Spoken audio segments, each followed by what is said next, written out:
The Tigerman, written by Thomas Kennedy, narrated by Stephen Miller. The Tigerman, Chapter 1, London. Aftab Hermione looked out carefully. He was alone in that part of the enormous container yard. The manifest said it was a consignment of pre-packaged dates from Turkey. He cut the blue seals on the doors.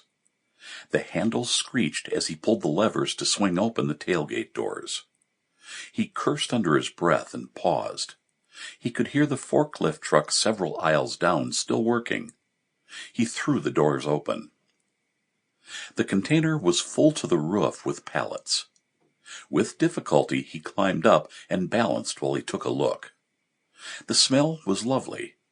Fresh dates mixed with a hint of plastic from the packaging.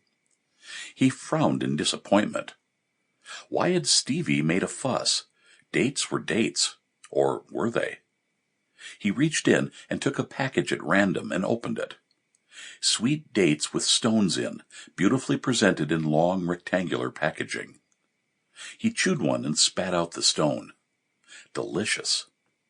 It was quiet. Carefully, Aftab pushed between the pallets of dates, using his body to create a narrow passageway between two pallets. They were heavy and ceiling high, so he moved methodically. The floors were metal, and he could slide the wooden pallets slowly but surely. He wanted to verify that behind the pallets of packaged dates, the next layer would be the same. When he got to the inner edge of the first row of pallets, he used his iPhone torch to throw light on the proceedings. He gasped in surprise. There were pallets. There were packets on the pallets, but he couldn't believe his eyes. He reached in and grabbed a handful and edged back to the daylight.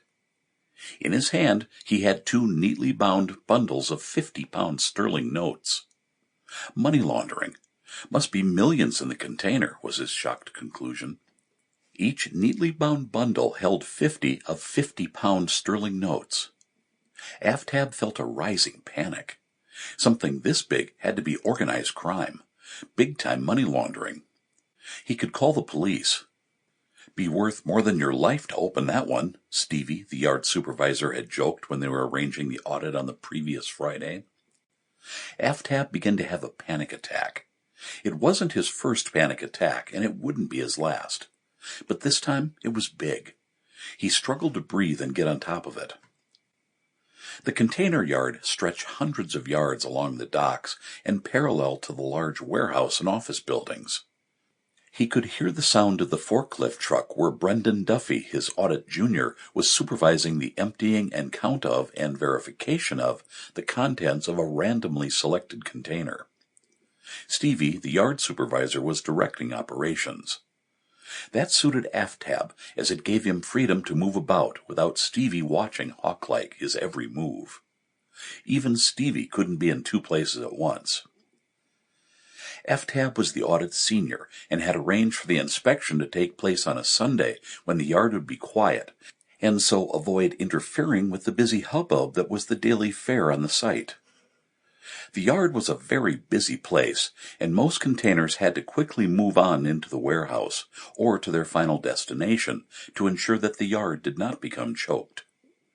Slowly, the panic began to subside. Aftab's gut was tight, and his head was in a whirl as he considered the situation. Then he followed his gut. He squeezed back alongside the pallets of dates and began passing wads of 50s from right hand to left hand and tossing them out into the yard. When he considered he had a suitcase full, he backed out and rearranged the pallets as best he could.